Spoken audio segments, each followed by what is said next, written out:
नमस्कार मेरे प्यारे बच्चों, कैसे हैं आप सभी। उम्मीद है आप सब अपने घरों में होंगे, स्वस्थ होंगे और मस्त होंगे। मैं शिवम पालीवाल आपका अपना स्पेशल फिर एक बार आपका स्वागत करता हूं मेरा डाउटनेट में। तो डाउटनेट में भौतिक विज्ञान में हम क्या पढ़ रहे थे, सरल रेखा में गति। आज लेक्चर नंबर 5। आज हम जैसा आप मेरे पीछे देख सकते हैं ना, आज हम कहानी पढ़ेंगे गुरुत्व के अधीन गति की, है ना। जैसा मेरे पीछे पिक्चर में देख सकते हैं, एक हाथी और एक चींटी साथ में गिर रहे हैं ना। तो इनकी कहानी हमें पढ़ना है कि अगर मैंने इन्हें मुक्त रूप से छोड़ दिया किसी एच ऊंचाई से तो क्या होता है, या इन्हें नीचे की ओर वेग देके छोड़ा गया तो क्या होता है, इन्हें ऊपर की ओर फेंका गया तो क्या होता है, वगैरह वगैरह सब कुछ हमें पढ़ना है।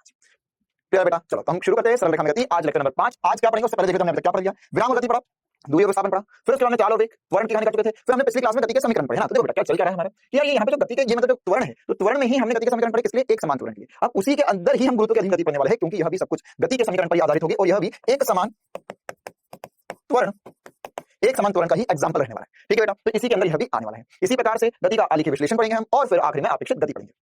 चलिए बेटा, तो हम क्लास की शुरुआत करते हैं। क्लास की शुरुआत करेंगे आज केवल और केवल गुरुत्व के अधीन गति पर चर्चा और इससे जुड़े बहुत सारे महत्वपूर्ण उदाहरण। तो गुरुत्व के अधीन गति के लिए हमें क्या पता होना चाहिए, है ना। एक बार थोड़ा सा रिवीजन कर लेते हैं। हमने गति के 4 समीकरण पढ़े थे। क्या क्या पढ़े थे हमने? पढ़ा था सर v बराबर u plus at, s equals to ut plus half at square, v square equals to u square plus 2as। और हमने ये भी देखा था कि किसी nth सेकंड में अगर हमें दूरी निकालनी है तो लिखते हैं sn बराबर u plus half a 2n minus 1। यह सब कुछ हम देख चुके हैं। अब देखो बेटा क्या होता है गुरुत्व के अधीन गति मतलब क्या है कि अगर हमने किसी भी पिंड को किसी h ऊंचाई से, पहले क्या क्या हो सकता है गुरुत्व के अधीन गति में वो बता रहा हूं मैं। किसी भी h ऊंचाई से एक पिंड को छोड़ दिया, एक पिंड को फेंक दिया, या है ना। तो अभी हम सरल रेखा में गति पढ़ रहे हैं, कौन सा चैप्टर पढ़ रहे हैं, सरल रेखा में गति। तो इसमें ऐसा नहीं पढ़ेंगे ऐसे फेंक दूं मैं, या यहां पे खड़े होकर मैंने ऐसा फेंक दिया, सीधा फेंक दिया, ऐसा कुछ नहीं पढ़ेंगे। हम केवल एक गेंद को सीधे छोड़ सकते हैं या सीधे फेंक सकते हैं, या ऊपर ही खड़े होकर ऊपर फेंका और गेंद ऊपर से नीचे आ गई, या इसके अलावा और क्या कर सकते हैं। इसके अलावा सर हम नीचे धरातल पर खड़े होकर गेंद को ऊपर फेंक सकते हैं, तो गेंद ऊपर फेंकी और गेंद नीचे। तो ये कुछ पॉसिबल कंडीशन है गुरुत्व के अधीन गति की। अब गुरुत्व के अधीन गति में हमें क्या देखना होगा बेटा, हम किस बात की बातें कर रहे हैं, है ना। क्या कि अगर मान के चलो एक गेंद जब भी मुक्त रूप से, है ना, क्या बोल रहा हूं भैया, मुक्त रूप से गुरुत्व के अधीन गति। अब ये मुक्त रूप से गुरुत्व के अधीन गति में सर ये गुरुत्व क्या है ना। तो गुरुत्व का मतलब भी हम आपको बता देते हैं। ये गुरुत्व का मतलब होता है बेटा पृथ्वी का या धरती का गुरुत्वाकर्षण, है ना। धरती का गुरुत्वाकर्षण जो होता है, धरती का जो गुरुत्वाकर्षण होता है उसे हम गुरुत्व कहते हैं, है ना। ऐसे नाम अलग अलग देते हैं। बाकी एक पिंड है या एक प्लेनेट है ग्रह है, वो दूसरे ग्रह पे बल लगा, उसके गुरुत्वाकर्षण बल कहलाएगा। लेकिन धरती में जो हम पे बल लगाती है उसको नाम अलग से रख दिया गुरुत्व। ठीक है, तो गुरुत्व के अधीन गति मतलब गुरुत्वाकर्षण, पृथ्वी का जो गुरुत्वाकर्षण होता है उसके अंदर गति पढ़ना है हमें। और मुक्त रूप से कहने का मतलब क्या है? मुक्त रूप से कहने का मतलब ये है कि जब वो गति कर रहा है तो उस पर और कोई बाह्य बल ना लगे। इसमें चाहो तो आप लिख सकते हो मुक्त गति मतलब कहने का क्या है, मुक्त रूप से कहने का मतलब क्या है, गति के दौरान या गति के समय कोई गुरुत्व के अलावा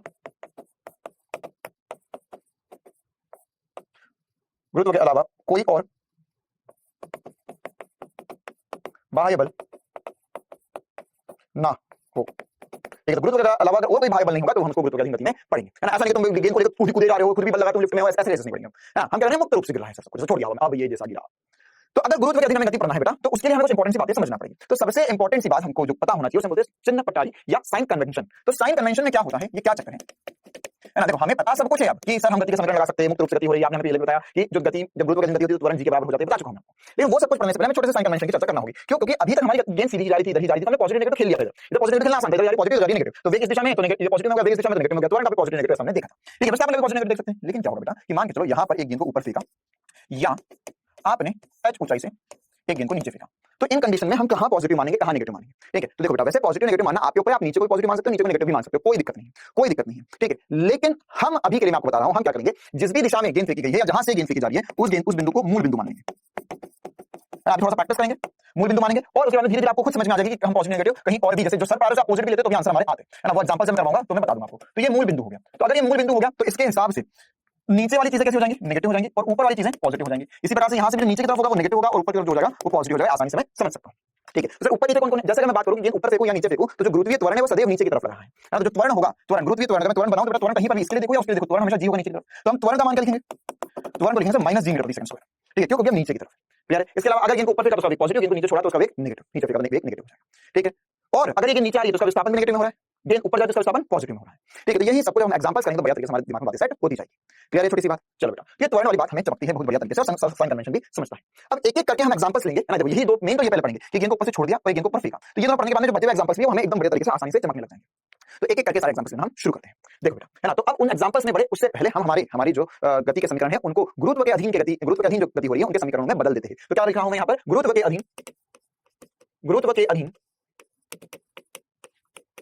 अधीन गति के समीकरण, तो सबसे इंपॉर्टेंट बात ये नियत त्वरण से ही गति होती है, हमने पीछे लिख दिया नियत त्वरण से गति हो रही है, तो यहाँ पे गति के समीकरण लगेंगे। तो ये देखो बेटा, जो हमारे पास पुराना समीकरण था v = u + at, इसको हम बदल देंगे s = ut + ½ at², इसे भी हम बदल कर क्या करने वाले हैं, इसी प्रकार से v² = u² + 2as को भी हम बदल देंगे, और sn = u + ½ a 2n - 1 को भी हम बदल देंगे। अब बदल कर क्या करने वाले हैं इनका, ये देखते हैं। जब पहला समीकरण लगाएंगे त्वरण की जगह लिखना है हमें -g, है ना। अभी मैं साइन कन्वेंशन के साथ नहीं रख रहा हूं, मैं नॉर्मल जो सूत्र है वो बता रहा हूं आपको, फिर आप साइन जब सॉल्व करोगे साइन कन्वेंशन के साथ रखोगे उसे। तो यहां पर हो जाएगा v = u + a की जगह हो जाएगा बेटा g, है ना। मतलब त्वरण जो है हमारा, त्वरण का मान क्या होगा, त्वरण का या a का त्वरण a का मान क्या होगा, त्वरण a का मान होगा g m/s²। ठीक है, तो ये g हो गया। इसी प्रकार से जब हमारा विस्थापन देखो तो विस्थापन नहीं होगी, अब ऊंचाई होगी, है ना। तो विस्थापन जो है s, विस्थापन का मान ऊंचाई होगा, ऊंचाई h होगा ना, क्योंकि अब हमारी ऊपर जा रही है नीचे आ रही, तो ऊंचाई होगी। तो लिखेंगे हम h = ut + ½ gt²। इसी प्रकार से ये लिखेंगे हम v, तो v होगा, प्रारंभिक अंतिम में तो कोई परिवर्तन नहीं होगा ना, जैसे हम पहले लेते आ रहे थे वैसे ही लेंगे। तो v² = u² + 2gh होगा। इसी प्रकार से sn तो nth सेकंड में दूरी होगी ही, इसलिए लिख सकते हैं u + ½ g 2n - 1। क्लियर है कहानी। तो ये कुछ इंपॉर्टेंट से समीकरण है जो हमें पता होना चाहिए। अब इन्हीं के आधार पर हम बातें और कहानियां शुरू करते हैं। क्लियर बेटा, चलो। तो सबसे पहले प्रकार की गति देखते हैं हम, यदि गेंद को नीचे की ओर छोड़ा जाए, है ना। अगर मान के चलो h ऊंचाई से मैंने एक गेंद को छोड़ दिया, ये h यहां पर ये धरातल पे थी, मैं इसे ऊपर ले गया और छोड़ दिया, है ना। ऊपर ले गया और छोड़ दिया, ऊपर ले गया और छोड़ दिया, तो जब ये धरातल पे टकराएगी तो मुझे क्या-क्या निकालना है, ये इंपॉर्टेंट केसेस के फॉर्मूले भी आप याद रख सकते हो बेटा। रुक जा बेटा, हां चलो रुक जा, हां। तो अब यहां पर ये जब नीचे आ रही थी ना, तो सुनते नहीं, ये देखो ये फिर वापस से उछल कूद ये फिर शुरू होगी। रुक जा, हां। तो यहां पर अगर ये गेंद नीचे आ रही है तो क्या लिखा है, यदि गेंद को नीचे की ओर छोड़ा जाए। देखो बेटा, ये शब्द बहुत इंपॉर्टेंट है, दो शब्द होते हैं, एक छोड़ा जाए और एक फेंका जाए। छोड़ने और फेंकने में बहुत फर्क है। छोड़ा जाए कहने का मतलब ये होता है कि प्रारंभिक वेग 0 है, प्रारंभिक वेग u क्या है, 0 है। लेकिन अगर ऐसा लिखता मुझे, लेकिन फेंका जाए, ऐसा लिख देते हैं, लेकिन यदि गेंद को फेंका जाए तो u ≠ = 0 होगा, प्रारंभिक वेग 0 नहीं होगा, ये ध्यान रखना है हमको। क्लियर है बेटा, चलो। तो u = 0 हो गया। अब ये एडिशनल बात है ना, ये एडिशनल बात है, इसका भी हम उपयोग नहीं करेंगे, आगे चलकर उपयोग करेंगे। अभी तो हमें छोड़ा गया है तो प्रारंभिक वेग 0 है। अच्छा, त्वरण कितना है, त्वरण तो सर आपने जैसा सिखाया कि ये गेंद जो है ना, ये जो गेंद यहां से छोड़ी जा रही है, तो ये वाला जो बिंदु है मूल बिंदु हो गया, मतलब नीचे वाली सारी गति जो होगी वो नेगेटिव हो जाएगी। तो यहां पर अगर मैं देखूं, रुक जा बेटा, हां। तो यहां पर अगर मैं देखूं तो इसमें g, तो त्वरण जो होगा वो -g हो जाएगा। क्यों, क्योंकि नीचे की तरफ से मैं नीचे को नेगेटिव ऋणात्मक मान रहा हूं, ये -v मतलब ऋणात्मक हो गया। विस्थापन क्या होगा, विस्थापन तो सर विस्थापन, ये गेंद नीचे आ गई है, नीचे टकराई है, तो विस्थापन होगा -h। क्यों, क्योंकि नीचे आई है, धरातल पे टकरा रही है, ये कितना हो जाएगा, -h, नीचे की तरफ विस्थापित हुई है। अब हमें क्या निकालना है, कि जब गेंद धरातल पर पहुंचेगी, जब गेंद धरातल पर पहुंचेगी तब आपको निकाल के बताना है। पहली बात, तब आपको निकाल के बताना है, पहली चीज आपको निकाल के बतानी है अंतिम वेग, और दूसरी बात बतानी है इसका उड्डयन काल। उड्डयन काल क्या होता है, वह समय जब गेंद हवा में थी, या वह समय, उड्डयन काल समय जिसमें, ये इंपॉर्टेंट है, आगे भी काम आ जाएगा बेटा, जिसमें गेंद हवा में थी, या लिख सकते हैं या गति कर रही थी।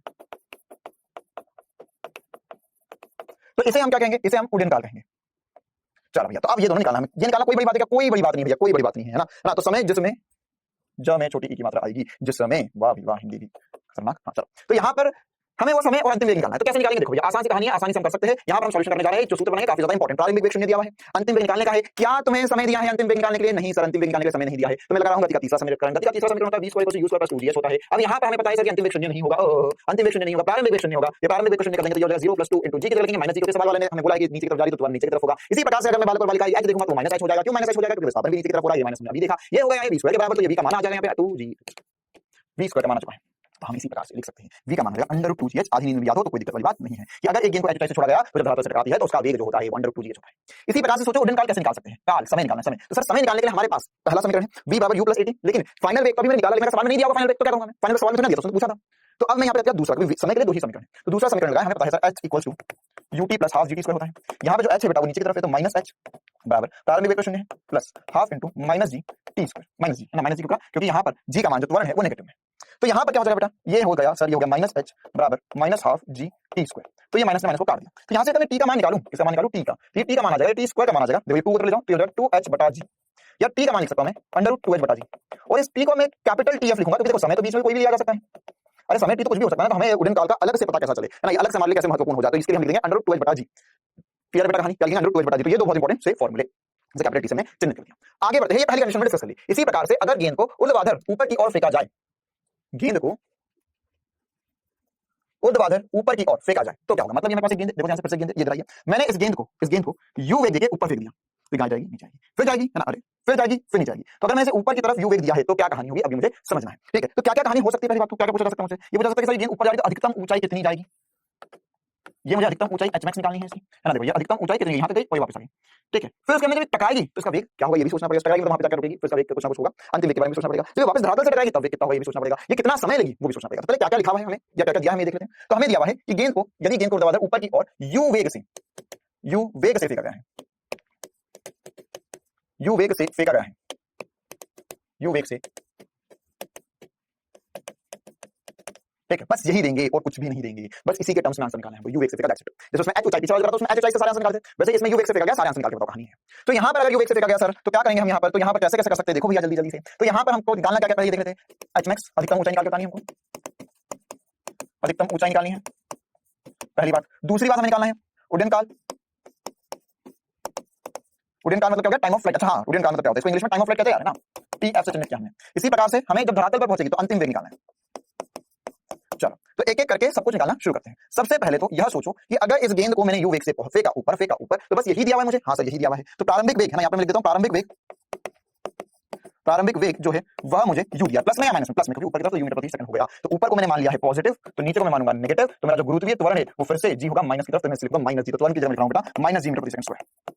क्लियर है कहानी। चलो इतना सब चमकता है, ये तो सब बच्चों वाली बात है, कुछ नया बताओ। देखिए गेंद को ऊपर फेंको, तो ये बताओ जब गेंद अधिकतम बिंदु पर जाएगी, ये हमने पहले भी डिस्कस किया है, तो यहाँ पर सब एक शून्य होगा, उच्चतम बिंदु पर जाएगी, ये पहले भी डिस्कस किया, हमने बताया कि एक व्यक्ति इधर जा रहा है तो तुरंत पीछे जाएगा, रुकेगा फिर वापस आएगा।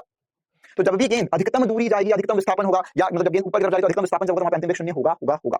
बस तो यही मजेदार कहानी थी। तो यहाँ पर हमें पता है कि ऊपर जाते समय अधिकतम वेग शून्य है। तो अब मुझे अगर एच मैक्स निकालना है तो मुझे समय नहीं दिया, फिर से नहीं दिया समय, तो मैं क्या करूंगा, गति का तीसरा समीकरण निकालूंगा, v square equal to U square plus 2gh। ये कहां से कहां तक लगा रहे हैं हम, ये ऊपर की ओर गति के लिए लगा रहे हैं,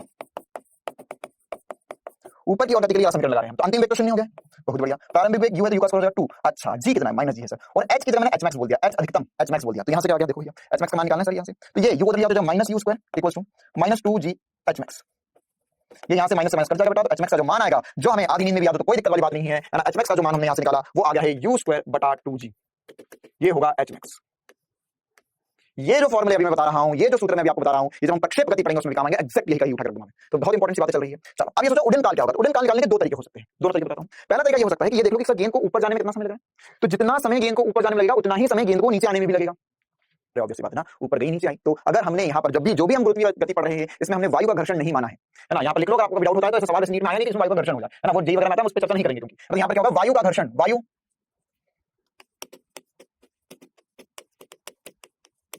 शून्य है। ठीक है, तो इसी का सारी चर्चा करिए। तो जितना समय ऊपर जाने में उतना समय, अच्छा सर वायु घर्षण तो अलग अलग होता है, हाँ, तब अधिकतम ऊंचाई जितना गया उतना आया समान होता है, लेकिन ऊपर जाने में नीचे आने में समय अलग अलग हो जाता है। तो अभी यहाँ पर हम समझते हैं कि यार ये जब ऊपर जा रही है तो इसे समय कितना लगा। तो ऊपर जाने में समय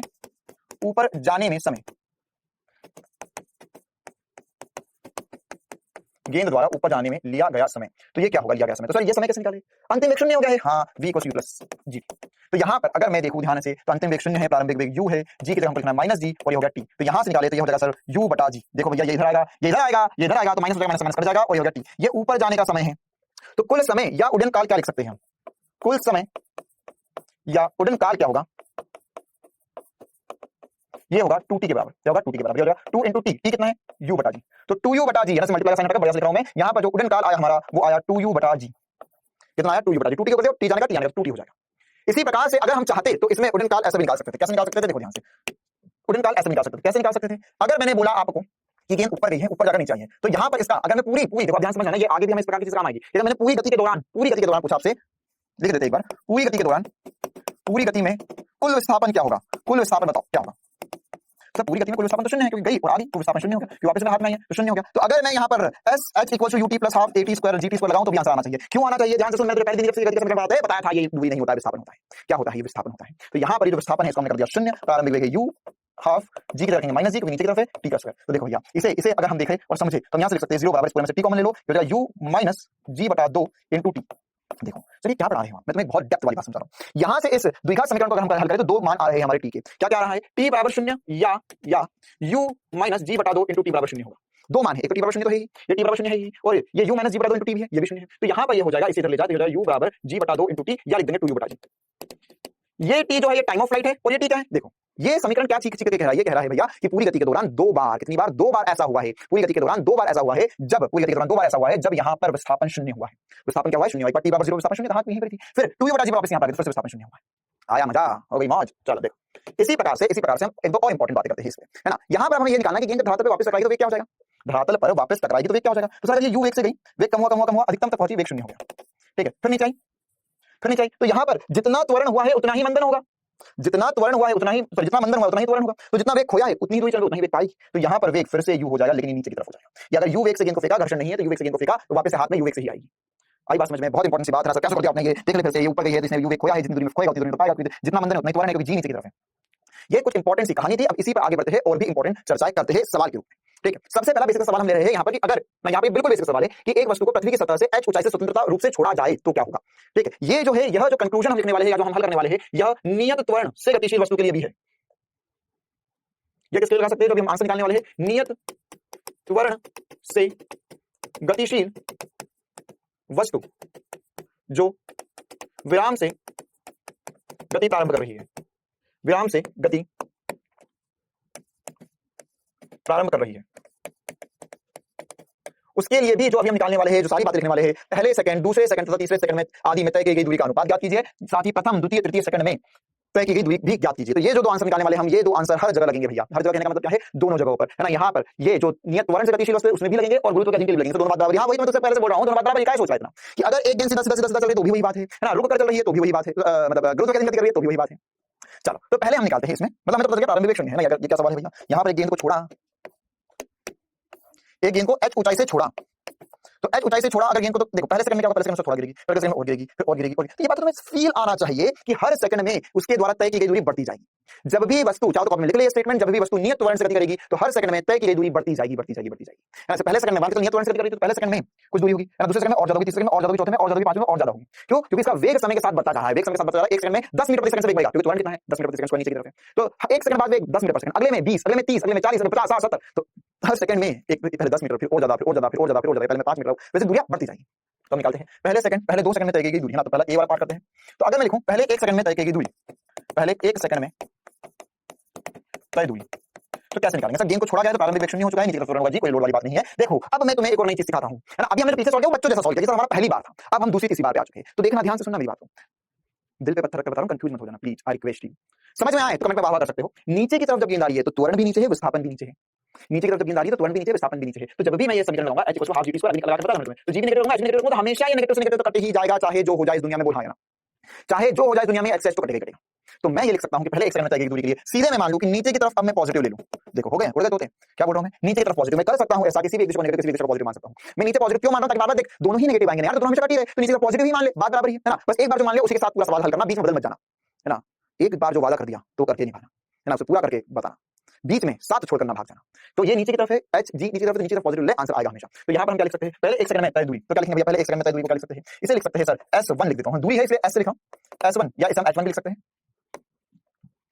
ये दूरी है यहाँ से यहाँ तक h1, तो ये हो जाएगी हाफ g, नीचे की तरफ है t, t मतलब 1 का वर्ग। तो ये हो गया सर g का मान अगर मैं रखना चाहूं तो 5 10 रख सकता हूं, है ना। g का मान 10 मान के सॉल्व करते जाओ चीजें, तो 10 बटा 2 मतलब 5 मीटर। मतलब पहले 1 सेकंड में जब भी गेंद को मुक्त रूप से छोड़ा जाए, ये पत्थर की लकीर है। तो अमेरिका में बैठ, भारत में बैठ, कहीं पर भी एक गेंद को अगर h ऊंचाई से छोड़ा तो पहले 1 सेकंड में जो दूरी तय करेगी वो 5 मीटर ही तय करेगी, चाहे जो हो जाए। एक मान लो छत पे से पानी की बूंदें गिर रही है ना, मतलब छत पे से पाइप में से पानी की बूंदें गिर रही है बहुत नीचे की तरफ है। मैं क्या मान लेता हूं वो पानी की बूंद जो अगली बूंद जो बादल से निकली थी, तो वो भी जब नीचे की तरफ आएगी तो पहले 1 सेकंड 5 मीटर तय करेगी। 100% यही होगा। क्यों? या एक गेंद में ऊपर की तरफ फेंका तो ऊपर लेकर अधिकतम बिंदु पर, उच्चतम बिंदु तक जाएगी, और नीचे की तरफ वो भी पहले 1 सेकंड में 5 मीटर दूरी तय करेगी। क्यों? क्योंकि जब भी गेंद नीचे की तरफ आना शुरू करेगी तो प्रारंभिक वेग शून्य होगा ही होगा, और हमेशा लिख ले, यह सदैव होगा, सदैव सदैव पहले 1 सेकंड में 5 मीटर ही दूरी तय करेगी, इतना पक्का है। तो अगले 1 सेकंड क्या पक्का 100% हमेशा होगा, हर गेंद के साथ होगा। ये तेरी गेंद मेरी गेंद वाली बात नहीं है। फिर क्या होगा भैया? पहले 2 सेकंड में, पहले 2 सेकंड में तो हम उसे h2 बोल देते हैं। h2 हो जाएगा हाफ g, 2 का स्क्वायर है तो सर ये हो गया, ये देखो ये 2 से कट जाएगा, तो यहाँ पर हो जाएगा 10 × 2 मतलब हो गया 20 मीटर। मतलब पहले गिरी 5 मीटर, फिर यहाँ से यहाँ तक गिरी, अब टोटल गिरी 20 मीटर। ठीक है, फिर पहले 3 सेकंड, देखो पहले मैं बोल रहा हूँ, है ना। पहले 3 सेकंड में क्या होगा? पहले 3 सेकंड में, तो पहले 3 सेकंड में देखें तो h3 आ जाएगा, जो हो जाएगा हाफ g × 3 का वर्ग। ठीक है, ये दूरी कितनी हो जाएगी? ये दूरी हो जाएगी सर, ये हो गया 5 5 45 मीटर। सॉल्व कर लिया जाएगा। ठीक है, तो अगर मैं इनका अनुपात देखूं तो क्या आएगा? अनुपात जो इंपॉर्टेंट है हमें याद होना चाहिए, है ना। ये अनुपात जो आएगा बेटा, वो अनुपात क्या आ जाएगा? देखो ध्यान से, मैं कर रहा हूं h1 अनुपात h2 अनुपात h3। तो अगर ये अनुपात देखो तो मैं h1 क्या है? हाफ g 1 का स्क्वायर, h2 क्या है? हाफ g 2 का स्क्वायर, h3 क्या है? हाफ g 3 का स्क्वायर। तो अगर मैं इसे देखूं अनुपात को, तो हाफ g हर जगह से कट जाएगा। सर यही ले लो, देख 5 20 45 ले तो भी बात बराबर है। ये मैं तुझे आसान तरीके से सिखा रहा हूं, देख ध्यान से ना, ऐसा सोचना सीखो। देखो मैंने क्या किया, हाफ जी 1 का स्क्वायर, हाफ जी 2 का स्क्वायर, हाफ जी 3 का स्क्वायर रखा है, तो इसमें अनुपात में हाफ जी अनुपात में डिवाइड होता है, ये कट जाएगा। तो अगर ये कटाते कटते ही बेटा यहाँ पर जो बचेगा वो मैं लिख सकता हूँ, ये हो जाएगा। देखिए ज्यादा अच्छे से याद रहेगा इसलिए मैं बता रहा हूँ, है ना। ये ऐसे लिखो याद नहीं रहेगा, लेकिन अब जो लिखा हूं हमेशा याद रहेगा। 1 का वर्ग, 2 का वर्ग अनुपात 3 का वर्ग, ठीक है। ऐसे ही अगर मुझे बहुत सारों के लिए पूछा होता है H1 अनुपात H2 अनुपात H3 अनुपात H4 अनुपात, ऐसे ही मिलता 1 का वर्ग, 2 का वर्ग अनुपात 3 का वर्ग अनुपात 4 का वर्ग 5 का वर्ग, ऐसे ही बहुत आगे तक लिखता था। क्लियर है कहानी? अगर मैं 1 4 9 16 25 याद रखूं तो थोड़ा डिफिकल्ट हो जाता है याद रखने में, है ना। ये क्या है, यह पहले n नेचुरल नंबर्स के वर्ग पर आधारित होगा, कुल दूरी। जब से गेंद को छोड़ा वहां तक नीचे जाएगी तो कुल दूरी क्या होगी, तो कुल दूरी का अनुपात ऐसे निकाल सकते हैं। अब ये जो अगली बारी में निकालना है, बी पार्ट में निकालना है, प्रथम द्वितीय तृतीय सेकंड में तय की गई दूरी का अनुपात निकालना है। मतलब क्या हुआ, इसका मतलब ये हुआ हमें ये निकालना है सर कि ये गेंद को यहां से छोड़ा तो यहां पर इसने कुछ दूरी तय करी 1 सेकंड में, t बराबर 1 सेकंड पर यहां पर आई, t बराबर 2 सेकंड पर यहां पर आई, t बराबर 3 सेकंड में और नीचे कहीं गई होगी। तो यहाँ पर ये दूरी को मैं H1 बोल रहा हूं, ये दूरी को H2 बोल रहा हूं, ये दूरी को H3 बोल रहा हूं। देखा वहां पे H1 H3 अलग थे, यहाँ पर H1 H2 अलग है। यहाँ पर क्या है, यहाँ पर प्रथम द्वितीय तृतीय सेकंड में, मतलब क्या हुआ, nth सेकंड में, nth सेकंड में तय की गई दूरी। तो अगर nth सेकंड में तय की गई दूरी की बात करें बेटा हम यहाँ पर, तो हम क्या कर सकते हैं, ध्यान से सुनो। nth सेकंड में तय की गई दूरी, तो उसके लिए क्या लिख सकते हैं, किसी भी nth सेकंड में अगर तय की गई दूरी की बात करें तो पहले सेकंड में, है ना। हमें nth सेकंड की बात करें तो पहले सेकंड में, तो अब मैं फॉर्मूला लगाऊंगा, है ना। अच्छा एक काम करते हैं, तुम कंफ्यूज ना हो, इसलिए मैं इसे s से चिन्हित कर देता हूं, इसको s से चिन्हित करके s कर देते हैं ताकि हमें जीवन में कंफ्यूजन ना हो जाए। S1 S2 S3, तो S1 क्या लिखेंगे, u plus half g 2n minus 1। तो इसे लिख सकते हैं सर, S1 का मान आ जाएगा u प्रारंभिक वेग शून्य है, हाफ g इनटू ये 1 सेकंड रखना है तो 2 × 1 - 1 मतलब बचा g बटा 2, या अभी के मैं 5 ले रहा हूं, जब अनुपात लूंगा तो g बटा 2 का इस्तेमाल करूंगा। ऑब्वियस सी बात है, पहले 1 सेकंड में तय की गई दूरी, पहला सेकंड बात बराबरी तो है कि यहां से यहां गिरी, फिर मैं भी वही बोल रहा हूं, यहां से यहां गिरी तो बात बराबरी है ना। 1 सेकंड की दूरी और पहले 1 सेकंड की दूरी बराबरी होगी। अब जब दूसरे सेकंड की बात करूंगा तो t बराबर 1 से 2 तक होगा, या S2 पहले दूसरे सेकंड के लिए क्या लिख सकता हूं मैं, दूसरे सेकंड के लिए हम क्या लिख सकते हैं, S2 बराबर हो जाएगा हाफ u क्या हो गया, u का शून्य हो गया, 2 × 2 - 1 तो ये हो जाएगा हाफ g इनटू, ये क्या आया, ये आया 4 में से 1 गया 3 बचा, तो ये आया 15 मीटर। मतलब अगले 1 सेकंड में, सॉरी दूसरे सेकंड में, मतलब पहले सेकंड के बाद में जो दूसरा सेकंड होगा उसमें चाहे जो हो जाए दुनिया में 15 मीटर दूरी तय करेगा। तीसरे सेकंड में S3 हो जाएगा, तो S3 हो जाएगा हाफ g, ये क्या होगा, ओहो ओहो ओहो सर, यहाँ लिखना होगा 2 × 3 - 1, तो ये मैं लिख सकता हूँ हाफ g, ये हो जाएगा 6 में से गया 7, ठीक है, 6 में से गया 5, तो कहाँ भेज रहे हो, जोड़ना है घटाना है, चलो तो ये कितना हो जाएगा, ये हो जाएगा 25 मीटर, ठीक है। तो अगर मैं अनुपात देखूं ध्यान से, अनुपात देखूं यहाँ पर तो क्या आया, अनुपात आएगा S1 अनुपात S2 अनुपात S3। तो ये S1 अनुपात S2 अनुपात S3 क्या होगा, देखो ध्यान से, ये लिख सकता हूं मैं g बटा 2 अनुपात g बटा 2 गुणा 3। तो तुम इससे भी कर सकते हो 5 15 25, लेकिन मैं जो ज्यादा आसान दिख रहा है वो बता रहा हूं तुम्हें। तो ये हो जाएगा g/2 गुणा 5, तो इसमें फिर से क्या होगा बेटा, अनुपात में g/2 कट जाएगा, तो साफ दिखाई देता है सर कि यहाँ जो अनुपात आएगा वो 1 अनुपात 3 अनुपात 5 आएगा। ऐसे ही अगर मैं S1 अनुपात S2 अनुपात S3 अनुपात ऐसे n तक देखता तो अनुपात होता है 1 3 5 7 9 11 आगे तक। मतलब जब मैं गेंद को ऊंचाई से छोड़ रहा हूं तो हर सेकंड में वो जो दूरी तय करेगा ना, जब गेंद को ऊंचाई से छोड़ रहा हूं तो हर सेकंड में जो दूरी तय करेगा उसका अनुपात होगा 1 3 5 7 9 11 इस हिसाब से, है ना। ये ऑड नंबर्स का रेशो होगा, क्या होगा भैया, ये ऑड नंबर्स का रेशो होगा, है ना। ये गैलीलियो भाई साहब ने बोला था, आप चाहो तो लिख सकते हो, गैलीलियोस एक्सपेरिमेंट कहलाता है। अगर h से गेंद को छोड़ा गया तो उसमें तय गई दूरी का जो अनुपात है वो 1 3 5 7 होता है, ऑड नंबर्स का रेशो होता है, क्लियर है ना। तो इसी चीज पे हम और आगे बातें करते हैं और ऐसे ही और भी सवाल हम देखते हैं। तो पहला सबसे ज्यादा इंपॉर्टेंट सवाल हमने गुरुत्वाकर्षण गति का देखा, है ना, काफी इंपॉर्टेंट। चलो आगे बढ़ते हैं, अगला एग्जांपल देखते हैं अपन। इस एग्जांपल में क्या बोला है, देखो ये भी बढ़िया सवाल है ना। हमको बोला है, अभी हमने क्या किया कि अगर एक गेंद को h ऊंचाई से छोड़ा तो उसमें जो दूरी का अनुपात है वो निकाला हमने। अब हमें ऐसा बोला गया है, ये इंपॉर्टेंट है, ये स्टैंडर्ड रिजल्ट से बेटा याद रख सकते हो, है ना। हमें बोला गया है कि एक कण को ऊंचाई से विराम अवस्था से नीचे गिराया जाता है, फिर बोला है कि इसके द्वारा क्रमांकित 1 मीटर दूरी को तय करने में लिए गए समय का अनुपात, है ना, क्या होगा। तो ये अनुपात होगा, इसे हम एक बार डिराइव करके देखते हैं। क्या कहना चाह रहा है, मान के चलो इस गेंद को मैंने यहां से छोड़ा है ऊंचाई से, तो हर 1 मीटर में, 1 मीटर गिरी, फिर 1 मीटर गिरी, फिर 1 मीटर गिरी, तो हर 1 मीटर गिरने में समय कितना लगेगा, है ना, कितना समय लगेगा। तो यहाँ पे मान के चलो पहला 1 मीटर गिरने में मैंने बोला समय t1 है, अगले 1 मीटर में समय t2 है, अगले 1 मीटर में समय t3 है। तो पहली बात तो क्या तुम मुझे सोच के बता सकते हो t1 t2 t3 में से कौन बड़ा होगा कौन छोटा होगा। ऑब्वियस सी बात है सर, t3 जो होगा वो सबसे छोटा होगा, t2 से बड़ा होगा, t1 से भी बड़ा होगा, क्यों, क्योंकि यहाँ पे प्रारंभिक वेग शून्य है।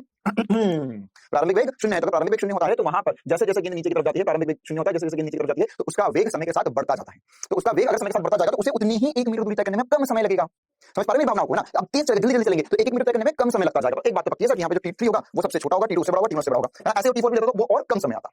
चलो अब इसका अनुपात निकाल कर देखते हैं। तो अगर मैं t1 की बात करूं तो 1 मीटर दूरी, तो ये मैं लिख सकता हूं h बराबर हाफ gt2, है ना। देखो बेटा h भी नीचे g भी नीचे, तो माइनस माइनस कैंसिल आउट हो जाएगा, मैंने इसको सीधे प्लस ही मान लिया, कोई दिक्कत वाली बात नहीं है। अब यहाँ पे मैंने बोला 1 मीटर दूरी, तो 1 बराबर हाफ g का मान कितना है, g का मान g रहने देते, क्योंकि हमें अनुपात निकालना है। वैसे ये हो गया t1 का स्क्वायर, क्या हो गया बेटा, ये t1 का स्क्वायर। आप चाहो तो 5 लिख सकते हो, है ना, ये 10 लिखोगे तो यहाँ पे 10 बटा 2 5 बन जाएगा, ये t1 का स्क्वायर। अब ये कहां से कहां तक था, ये था 0 से 1 मीटर की दूरी के लिए h था, इसे मैंने h1 बोल दिया। अब मैं लगा रहा हूं 0 से 0 से 2 मीटर की दूरी के लिए। क्यों लगा रहा हूं मैं, क्योंकि देखिए यहाँ पर मुझे वेग नहीं पता, तो अगर मुझे यहाँ पर वेग नहीं पता तो मैं h को ut plus half t square करूंगा, तो यहाँ पर से अब मुझे h नहीं पता, u नहीं पता, तो प्रारंभिक वेग निकालना पड़ जाएगा, फालतू की मेहनत बढ़ जाएगी। तो मैं क्या कर रहा हूं, मेरे पास जब भी ऐसे सवाल आते हैं तो मैं बार-बार प्रारंभिक से हल कर लेता हूं। तो प्रारंभिक से यहाँ तक का ऐसा मत दिमाग में लेना, चलो nth वाला फार्मूला लगा लो, अरे मत वाला nth वाला फार्मूला nth सेकंड के लिए था, ये दूरी का है, 1 मीटर की दूरी है, तो यहाँ से यहाँ तक का मैं निकालूंगा। फिर ये t1 निकाल चुका हूं, t2 निकालने के लिए घटा दूंगा, ठीक है। क्या करने वाला हूं समझ में आया। तो 0 से 2 मीटर के लिए तो अब मेरे लिए h2 हो जाएगा हाफ, क्योंकि अब प्रारंभिक वेग फिर से शून्य है, तो H2 तो H2 ही है सर बराबर। अच्छा H2 का मान कितना है, H2 की वैल्यू कितनी है, तो सर ये हो जाएगा H2 जो हो जाएगा यहाँ से यहाँ तक पूरी दूरी बोल रहे हो क्या, हाँ भैया पूरी दूरी बोल रहे हैं हम, तो यहाँ पर ये H2 कितना हो जाएगा 2 मीटर हो जाएगा, H2 1 और 1 2 मीटर हो जाएगा, हाफ जी जी तो जी रहने दो कोई फर्क नहीं पड़ता। अच्छा अब T का जो मान है वो रखना पड़ेगा T1 + T2, क्योंकि अब जो समय लगा T1 + T2 का वर्ग लगा, क्लियर बेटा, समय लगा T1 + T2 का वर्ग लगा, तो यहाँ से मेरे पास T1 का मान आ चुका है। चलो T2 का मान यहाँ से निकालने की कोशिश करते हैं, तो एक बार पहले मैं चाहूँ तो ऐसा लिख लूँ क्या, ये हो जाएगा 2/g का वर्गमूल, ये T1 का मान आ गया है, किसका मान आ गया T1 का मान, ऐसे ही मैं लिख सकता हूँ, ये हो जाएगा 2 × 2/g का वर्गमूल T1 + T2 हो जाएगा, है ना, ये T1 है और ये T1 + T2 है, √4/g, तो T2 का मान यहाँ से क्या आ जाएगा, T2 का मान क्या आ जाएगा, तो सर T2 का मान जो आ जाएगा वो आ जाएगा वर्गमूल 4/g माइनस T1, अब लिख सकता हूँ ना ऐसे, और T1 का मान यहाँ रख दूं मैं, तो ये हो जाएगा T2 बराबर, हाँ सो थोड़ा सा डिफिकल्ट डेरिवेशन ठीक है, डेरिवेशन नहीं है ना, सवाल हल कर रहे हैं हम और इसका रिजल्ट भी आप याद रख सकते हो, है ना, तो डायरेक्ट आपके आगे वाले समय में सवाल बन जाएंगे। तो बस T2 आ गया, तो देखो मैं T2 को क्या लिख रहा हूँ, T2 को मैं लिख सकता हूँ यहाँ से, देखना इस पूरे में से √2/g को मैंने कॉमन ले लिया, यहाँ से 2 बाहर गया तो 2 बचेगा, ये मेरे पास T2 आ गया है, ये मेरे पास T1 था, तो T1 और T2 का अनुपात अगर मैं देखूं, T1 और T2 का अनुपात देखो, तो T1/T2 कर लूं मैं, तो T1 कितना है सर, ये वर्गमूल 2/g से डर लगता है तो 5 लिख ले, √2/g √2 - 1, तो √2 ये दोनों को कर दें, ये दोनों कट गया, तो क्या बचा 1/√2 - 1, 1/√2 - 1 T1/T2 या T1 is to T2, T1 अनुपात T2 को मैं चाहूं तो लिख सकता हूं 1/√2 - 1, ये देखो ये थोड़ा सा लंबा प्रोसेस होता है इसको सॉल्व करने का ना, तो अब मैं T1 + T2 से T2 निकाला, अब अगर मुझे T3 निकालना होता, ये वाला अनुपात निकालना होता, तो T3 कैसे निकालता मैं, T3 निकालने के लिए क्या करना पड़ता, फिर प्रारंभ से आना पड़ता, प्रारंभ से आते हैं T3 तक, तो इक्वेशन में T1 + T2 + T3, तो T1 + T2 का मान आ चुका है मेरे पास, फिर उसको उठा के रखता, तो बहुत लंबा होते जाता है ना, तो इसी बस जैसे जनरली हमको इतना ही पूछते हैं ना, लेकिन अब इसी में अगर हमें और आगे पता करना है तो क्या पता कर सकते हैं, ये कैसे बना, ये कैसे बना, तो देखो दोस्तों एक ट्रिक बता रहा हूं, एक ट्रिक बता रहा हूं, एक ऐसी स्टार मेथड बता रहा हूं जिससे आप ये सारी चीजें याद रख सकते हो। ये है T1 अनुपात T2 अनुपात T3 अनुपात T4, है ना, देखो ये क्या लिखा है, ये लिखा हुआ है एक, है ना, इसे मैं लिख सकता हूँ 0 √0 1 - √0, क्यों लिखा, बस ऐसे मन में आया तो लिख दिया √1 - √0, है ना, अब देखना ध्यान से अनुपात का चिन्ह, √0 तो 0 होता है, उससे कोई फर्क पड़ता है ना, लेकिन इससे बात बन गई, देख अब अनुपात का चिन्ह लगाऊंगा, 1 की जगह रखूंगा 2 माइनस 0 की जगह रखूंगा 1, मतलब 1 बढ़ाते रखते हैं, फिर अनुपात का चिन्ह लगाओ, फिर 2 की जगह रखो 3 और 1 की जगह रखो 2, अनुपात का चिन्ह लगाओ, फिर उसके बाद 3 की जगह रखो 4, फिर 2 की जगह रखो 3, फिर अनुपात का चिन्ह लगाओ, फिर 4 की जगह रखो 5 माइनस 3 की जगह रखो 4, ऐसे ही चलते जाएगा। आया मजा, तो ऐसे इस प्रकार से हम आसानी से ये ट्रिक के बदौलत हम ये अनुपात याद रख सकते हैं, वही है √2 - √1 √2 - √1 √2 √3 - √2 √4 - √3, तो वही हमारा भी बनते जा रहा है अनंत। क्लियर है कहानी बेटा, चलो अब हम आगे बढ़ते हैं और एक बहुत ही महत्वपूर्ण एग्जांपल को समझते हैं, है ना, मैं इतना ही समझाऊंगा लेकिन उसे समझने में थोड़ा सा समय लगेगा और थोड़ी सी मेहनत लगेगी, तो ध्यान से सुनना मेरी बात को। मान के चलो मैंने एक गेंद को, है ना, मान के चलो मैंने एक गेंद को यहाँ से 50 मीटर प्रति सेकंड के वेग से फेंक दिया, कितने से फेंका 50, ऐसे मैंने करा 50 से फेंका, तो गेंद ऊपर जाएगी और गेंद नीचे आएगी, सो ऐसे करके क्यों बनाया, ऐसे क्यों नहीं बनाया, अब ऐसे बनाना कौन सा पता चला कहां ऊपर कहां कौन सी ऊपर जा रही कौन सी नीचे आ रही है ना, एक के ऊपर एक बना दो, थोड़ा सा साइड बना दिया ताकि वो समझ में आ जाए इधर से गई और उधर से आई। तो अब यहाँ पर अगर ये गेंद जाकर आ रही है तो मुझे ये देखना है कि यार ये हर एक सेकंड में कितनी दूरी वगैरह तय कर रही है, इसकी उच्चतम ऊंचाई कितनी है, इसका उड्डयन काल क्या है वगैरह सब कुछ। तो एक बार मैं सारा कैलकुलेशन कर देता हूं, यहाँ पे एचएमएक्स का हमने फार्मूला पढ़ा हुआ है, सर ये पढ़ा हुआ है u² / 2g, तो ये हो जाएगा 50 का वर्ग बटा 2 × 10, तो अगर हम इसे हल करते हैं 50 × 50 बटा 20, तो ये 0 से 0 कट गया बेटा, और यहाँ चाहे तो हम 25 लिख सकते हैं, 125 मीटर हाइट आ जाएगी, एचएमएक्स कितना आ जाएगा 125 आ गया। अच्छा उड्डयन काल क्या है इसका, उड्डयन काल मतलब टाइम ऑफ फ्लाइट होता है 2u/g, तो 2 × u कितना है 50 बटे में g का मान कितना 10, तो 0 से 0 कट गया, या 10 सेकंड, मतलब ये गेंद 10 सेकंड में पूरा नीचे आती है, 125 मीटर की ऊंचाई हासिल करेगी, है ना। अब ध्यान से देखना, अब आएगा कहानी में ट्विस्ट और आएगा मजा, देखो ध्यान से, यहाँ पर अगर मैं तुमसे बोलूं ये गेंद जब ऊपर जा रही थी तो t = 1 सेकंड में कहां थी, t = 2 सेकंड पे कहां थी, 3 सेकंड 4 सेकंड 5 सेकंड पर कहां थी, तो एक बात तो पक्की है सर, अगर इसे 10 सेकंड लग रहे पूरे, तो t = 5 सेकंड में 5 सेकंड पर उच्चतम ऊंचाई पर थी, क्लियर, t = 5 सेकंड पे उच्चतम ऊंचाई पर थी, इतना तो पक्का है। अच्छा तो ये 1 सेकंड नीचे गई होगी तो t = 6 पर यहाँ पे होगी, t = 7 पे और नीचे होगी कहीं ना कहीं, t = 8 पर और नीचे होगी कहीं ना कहीं, t = 9 पर और नीचे होगी कहीं ना कहीं, और t = 10 सेकंड पर वापस से 7 पर आ गई होगी। अच्छा अब यहाँ पर जो ऊपर जा रही होगी तब क्या हुआ होगा, देखते हैं, है ना। तो देखो बेटा इस चीज को हम ऐसा समझ सकते हैं कि सर अगर गेंद ऊपर जा रही है और उधर से नीचे आ रही है तो वहां पर उसके द्वारा तय की गई जो दूरी होगी वो कैसी बदलेगी, तो दूरी के बारे में क्या समझ सकते हैं, देखो ये है एक सेकंड और इधर 1 सेकंड में दूरी वो होगी कितनी होगी, तो अगर मैं देखूं तो गेंद जब ऊपर जा रही है तो आखिरी 1 सेकंड में जो दूरी तय करेगी वो नीचे गिरने वाले पहले सेकंड के बराबर होगी। अरे अगर मान के चल मैंने तुझसे पूछा कि गेंद द्वारा t = 4 सेकंड से 5 सेकंड में तय की गई दूरी कितनी होगी, तो कैसे निकालोगे सर, t = 4 से 5 में दूरी, 4 से 5 में दूरी कौन सी दूरी होगी सर, 4 से 5 में दूरी होगी 5वें सेकंड की दूरी, तो 5वें 5th सेकंड में दूरी क्या होगी, तो सर हम निकाल सकते हैं SN = u + ½ g 2n - 1 से, तो यहाँ पर SN मतलब कि ये क्या 50 प्रारंभिक 50 है प्लस हाफ इंटू g का मान कितना है -10 है इंटू 2 इंटू यहाँ पर ये 5वां सेकंड है तो 5 - 1 कर दिया, तो यहाँ पर ये दूरी कितनी आ गई देखो 50 - 5 गुणे में हो जाएगा, ये 10 में से 1 माइनस किया तो 9 आ गया, तो ये दूरी तो सर आ गई 55 मीटर, 5 मीटर, ये हो जाएगा 5 में से क्या गया भैया 45 गया तो 5 मीटर गिरा, ठीक है। अच्छा ये दूरी 5 मीटर है तो भैया ये क्या होगा, यहाँ पर अगर ये 1 मीटर 1 सेकंड नीचे गिरी तो पहला सेकंड गिर रही है ये नीचे, तो अगर नीचे गिरने में पहला सेकंड होता तो मैंने 1000 बार कैलकुलेट करके बता दिया, जब ये नीचे गिरी तो पहले सेकंड में 5 मीटर दूरी तय कर दी। अरे बताना हाफ GT², तो ये भी 5 मीटर होगा, मतलब ये हुआ कि यहाँ पर इस सेकंड में और इस सेकंड दूरी बराबर है, तो मतलब ये है कि गेंद जब t बराबर 5 सेकंड पर 3 सेकंड होगा तब यहाँ पर होगी, t बराबर 2 सेकंड पर 8 सेकंड के सामने होगी, और t बराबर 1 सेकंड पर गेंद यहाँ पर होगी। गेंद हमेशा किसी भी एक ऊंचाई को ना, मान के चल मैंने इस ऊंचाई को अभी के स्मॉल h बोल दिया, तो गेंद हमेशा किसी भी एक स्मॉल h ऊंचाई को 2 बार पार करती है, और उन दोनों समयों पर जिन दोनों समय पर गेंद पार करती है उनका योग जो है वो टाइम ऑफ फ्लाइट के बराबर आता है। जो किसके बराबर है, टाइम ऑफ फ्लाइट के बराबर है। देखो भैया ध्यान से, देखो ध्यान से, है ना, यहाँ पर तीन भी दो समय देख ले, 1 और 9, टाइम ऑफ फ्लाइट 10 10 10 10 5 और 5 10। तो एक बहुत इंपॉर्टेंट सा रिजल्ट हमने डिराइव कर दिया, एक बहुत इंपॉर्टेंट सी बात हमने डिराइव कर दी कि अगर गेंद किसी भी, है ना, गेंद स्टार्ट करके पॉइंट लिखेंगे हम, गेंद किसी भी h हाइट को, h ऊंचाई को दो बार पार करती है t1 और t2 समय पर, तो t1 प्लस t2 जो होता है वो टाइम ऑफ फ्लाइट के बराबर होता है हमेशा। तो अगर तुम्हें बोला कि यहाँ पर है ना, यहाँ पर बोला कि यार ये 100 मीटर t1 100 मीटर t2, मेरी गेंद t बराबर 1 सेकंड और t बराबर 5 सेकंड पर एक ही जगह से निकली, तो टाइम ऑफ फ्लाइट कितना हो गया, 1 और 5 6। अगर टाइम ऑफ फ्लाइट निकल गया तो हम उसका प्रारंभिक वेग निकाल सकते हैं, अधिकतम ऊंचाई सब कुछ निकाल सकते हैं।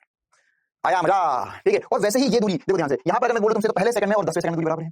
हाँ, ध्यान से देखना, इसको मैं इधर के अगले पेज पे लिखा हूं, इसी प्रकार से मैं लिख सकता हूं। क्या लिखा है, अभी ये लिखा है t बराबर 4 और 6 पर समान ऊंचाई पर है, 3 और 7 पर समान ऊंचाई पर है, 2 और 8 पर समान ऊंचाई पर है। इसके साथ ही साथ बता दे ये दूरी और ये दूरी बराबर है, तो ये कौन सा सेकंड है, ये कौन सा सेकंड है, ये कौन सा सेकंड है, ये पांचवा सेकंड है। तो सर पांचवें फिफ्थ सेकंड में और फिफ्थ सेकंड की दूरी, ऐसा लिखते हैं, फिफ्थ सेकंड की दूरी जो है, दूरी बराबर है, देखो ध्यान से, ये पांचवा सेकंड, ये कौन सा सेकंड है, छठा सेकंड, 6 सेकंड की दूरी। इसी प्रकार से यहां पर देखो ये तीसरे और सातवें सेकंड की, क्या मैं सही बोल रहा हूँ, हाँ देख रहे हैं क्या बोला यहाँ पर, 5 बच गया, ठीक है। अभी इसके लिए करके बता रहा हूँ। तो वैसे यहाँ पर चौथे और सातवें सेकंड में, चौथे और सातवें सेकंड की दूरी बराबर है। इसी पर दूरी उस सेकंड में जो तय करी, उसी प्रकार से तीसरे और ये कितना हो जाएगा, ये हो जाएगा छठे सेकंड की दूरी बराबर है, ना ना ना ना, 8वां सेकंड आएगा सर। अरे देख लो पीछे जाकर, देखो ये तीसरा सेकंड होगा, t बराबर 2 से 3 तीसरा होता है, तो ये 8वां का 7 से 8 होगा।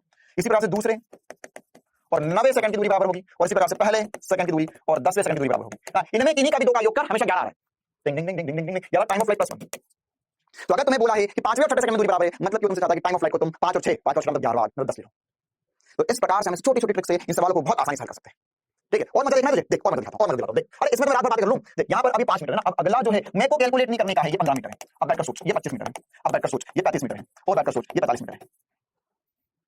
मैंने कैलकुलेट नहीं करा, मुझे याद है कैसे। अरे अभी बताया था कि जब एक गेंद को h ऊंचाई से गिराओ, ध्यान रख, एक गेंद को h ऊंचाई से छोड़ो या घूमकर वापस आई तो भी एक उच्चतम बिंदु तक पहुंचेगी, फिर से नीचे कर पाएगी, तो दोनों बातें बराबर है। मैं वहां से खड़े होकर छोड़ दूं गेंद को, या गेंद अपने आप वहां तक पहुंचे नीचे, दोनों कंडीशन में प्रारंभिक वेग क्या होगा, यहाँ पर प्रारंभिक वेग 0 होगा। तो अनुपात जो आएगा वो 1:3:5:7:9 आना चाहिए। तो तय की गई दूरी भी मैंने तुम्हें बताई थी, ये होगा 5 15 25 35 45। तो ये दूरी अभी वही होगी। तो जब भी सवाल आगे गेंद को ऊपर फेंको, ऊपर से ऊपर आ रही नीचे, तो इधर से मत कैलकुलेट कर, हमेशा इधर से कैलकुलेट कर ले, एकदम आसानी से आंसर सकते हैं। पूरा 8वें सेकंड की दूरी नहीं, पूरा दूसरे सेकंड की दूरी, दूसरे सेकंड की दूरी इधर से मत निकाल, इधर से निकाल। दूसरे सेकंड की दूरी होगी, दूसरे सेकंड की दूरी 90 सेकंड के बराबर होगी। तो 90 सेकंड कौन सा है, ये वाला 90 सेकंड 35 आंसर आ गया, ठीक है। आई बात समझ में, पूरी दूरी निकाल सकते हो, यहां से यहाँ तक की दूरी, यहां से यहाँ तक की दूरी, यहां से यहाँ तक की दूरी, उसका भी अनुपात बताता हूं तुम्हें, तो उससे फटाफट हमारे आंसर्स आ सकते हैं। क्लियर है कहानी बेटा। तो बहुत इंटरेस्टिंग सा, बहुत इंपॉर्टेंट सा डिस्कशन हमने एक गेंद को जब ऊपर फेंकते हैं के लिए किया है।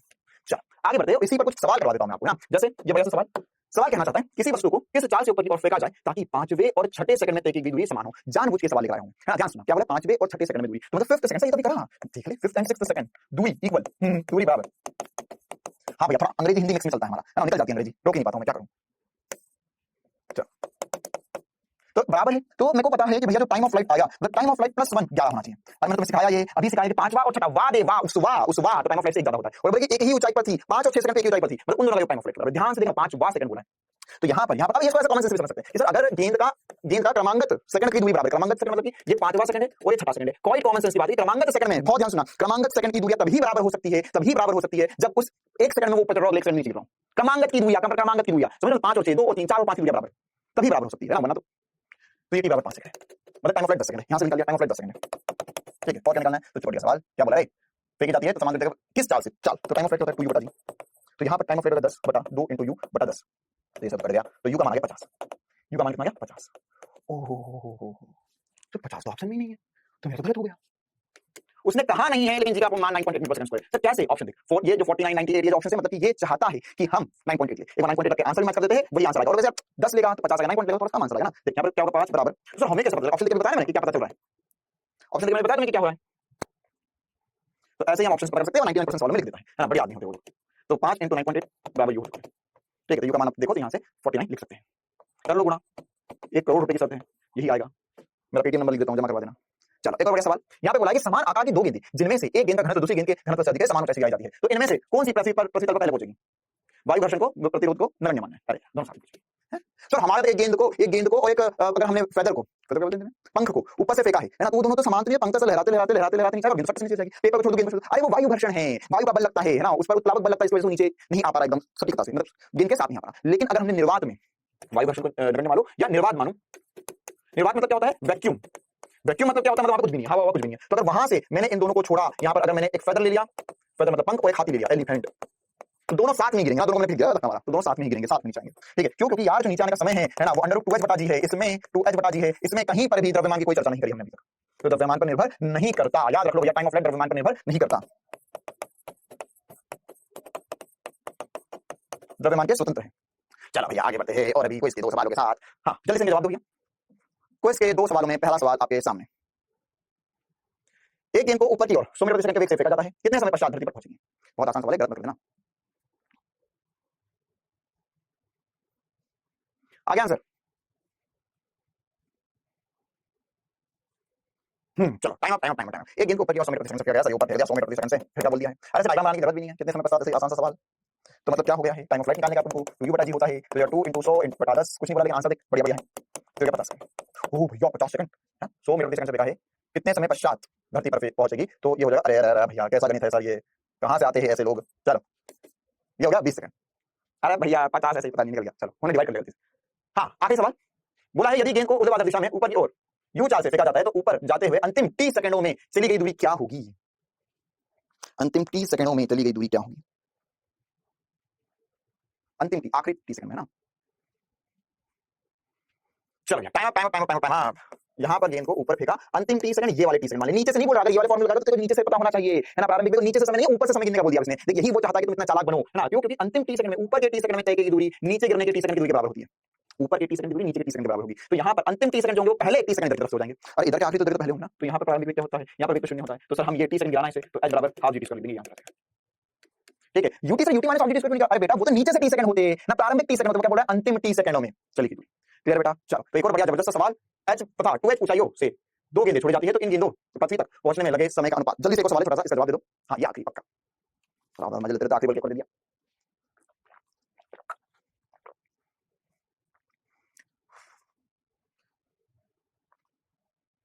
चलो कैसे करेंगे, अभी हमने पढ़ा है सर कि h और 2h ऊंचाई से गेंद छोड़ी जाती है तो पृथ्वी तक पहुंचने में कितना समय लगेगा, समय का अनुपात बताइए।